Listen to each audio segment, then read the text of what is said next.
One of the great joys of watching the Marvel Cinematic Universe unfold over its first decade was seeing how much people of all backgrounds, interest levels, and ages embrace the world of Marvel Comics and its characters.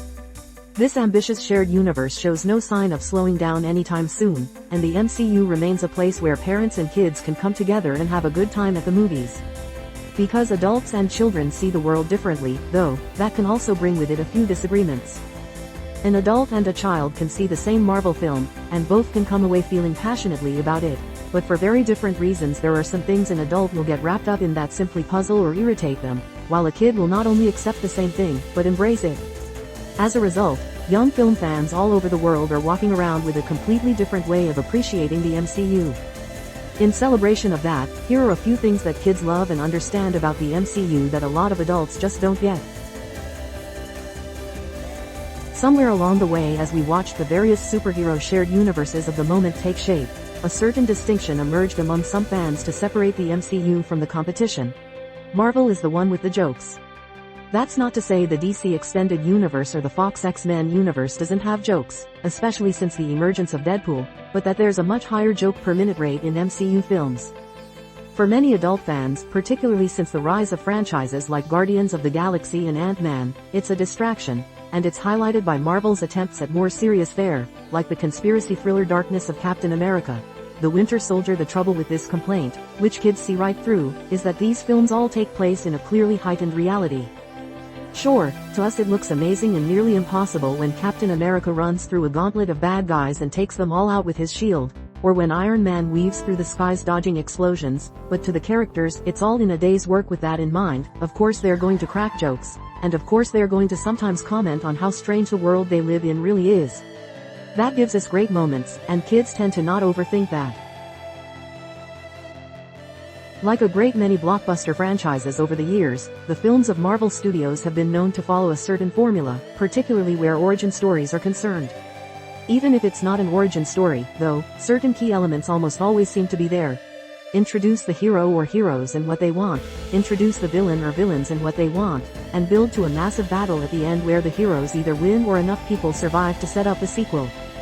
It's easy to spot, and many adult fans get tired of it pretty quickly. For kids, though, there can be comfort in this formula.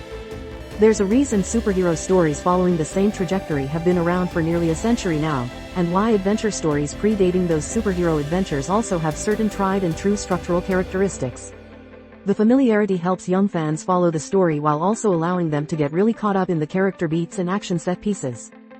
For kids, it's often not about the familiar plot, but about what the heroes they love do within that plot. After Avengers, Infinity War was released and rocked the Marvel Cinematic Universe to its core, many fans weren't really sure what to do with themselves in the year between that film and its upcoming sequel. Marvel Studios, though, already had the next thing in the pipeline, and that just happened to be Ant-Man and the Wasp, the sequel to Ant-Man that, while ambitious and fun, was a far cry from the epic cosmic scope of Infinity War. This led to a common refrain among fans still shaken from Thanos' machinations: how am I supposed to care about this little Ant-Man movie now? This was less of a concern when Marvel was operating with a formula of solo films punctuated by the occasional team-up, but as the MCU has grown, so too have the stakes, and many adults just can't bring themselves to get invested in anything but the absolute biggest stories. Kids don't have that concern. They inherently recognize that there's a place in this massive sandbox for stories of all sizes, and an Ant-Man film can be just as fun and rewarding as an Avengers film if you look at it from the right perspective. Sometimes Marvel Studios is criticized for the sense of uniformity in their films, and an apparent lack of directorial individuality. There's an idea among some fans that their films all look sort of the same, which the studio has wisely responded to with films like Guardians of the Galaxy, Doctor Strange, and Thor: Ragnarok. These are brightly colored, even psychedelic explorations of all the weirdness the world of Marvel Comics has to offer.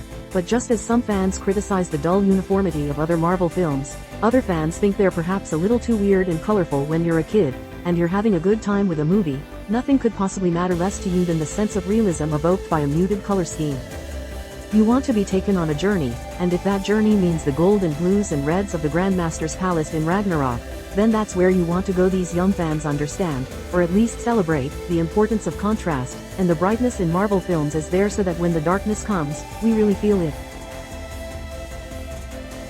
Avengers. Infinity War will be known, at least until the next big Marvel thing comes along, as the movie where they killed everyone, and there's no way around that.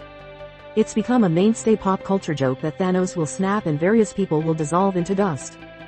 Throw a rock and you'll hit a meme based on it.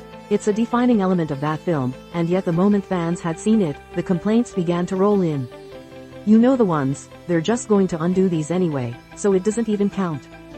There are no stakes in this movie if there are magic stones that can just reverse it all, and on. Kids, for the most part, don't have this concern, not just because they don't necessarily think in terms of retcons and movie marketing. Of course Spider-Man will be back because he's profitable, but because in the moment of the story, they are just as invested as the characters are. Iron Man doesn't know that his friends might one day live again, so in the reality of experiencing that story, young viewers don't know either, and there's something very pure about that. It's one of the lesser complaints adults have with the Marvel Cinematic Universe, but hang around the right nerdy people long enough and you'll start to hear grumbles about the various costume changes and designs present in the MCU. Why does Spider-Man need a different costume for every movie? Why is Thor's armor changing? Why did we give Iron Man 42 different suits just so he could destroy them all? For some, it smacks of marketing and toy sales and nothing else. Of course, it definitely does smack of marketing and toy sales, because if a kid buys an Iron Man 3 action figure and loves it, there's a good chance that same kid will want one from Avengers. Age of Ultron. It's more than that, though. Would you wear the same outfit to your job every day for the rest of your life if you didn't absolutely have to? Of course not, and neither would these adventurous MCU heroes. Costume changes have always been part of the game. It adds visual variety and a sense of evolution and fun, and kids are always along for that ride. Though a die-hard MCU fan might not level this complaint at the films, various more casual moviegoers have certainly taken aim at the continuity of Marvel's films over the years, particularly in the lead-up to Infinity War when there were various details everyone was expected to remember despite some helpful recaps from the characters. How are we supposed to remember all of these Infinity Stones? Why does Iron Man have a flip phone? Who's that guy? What year is it? Yes, the MCU's timeline and cast of characters is complex, because it's a decade's worth of world building playing out before our eyes. If you start thinking about it too much, it can become easy to get lost, but kids don't think that way. They show up to the theater to experience that story on that day, and while they may certainly remember past films and how they play into the experience, they're also simply accepting the film they're seeing, absorbing the information as it's presented to them. You could cynically dismiss that as merely a simpler way to watch a movie, but it also allows them to be more present in the current story, and that's a gift sometimes. One of the most common complaints among MCU fans is that, while its heroes are vibrant and interesting and even diverse, its villains are, with a few exceptions, rather lackluster. We have Loki, yes, and Killmonger, but we also have Whiplash, Yellowjacket, Aldrich Killian, Ronan the Accuser, and so on. Why can't these films get better villains? Yes, some of the MCU's villains leave something to be desired. Whiplash is not a great nemesis in any universe, but sometimes these criticisms feel like they're simply coming from looking at these films through the wrong lens. The movie is not about the villain, no matter how charismatic Tom Hiddleston's Loki might be. Sometimes they have a clear journey and arc.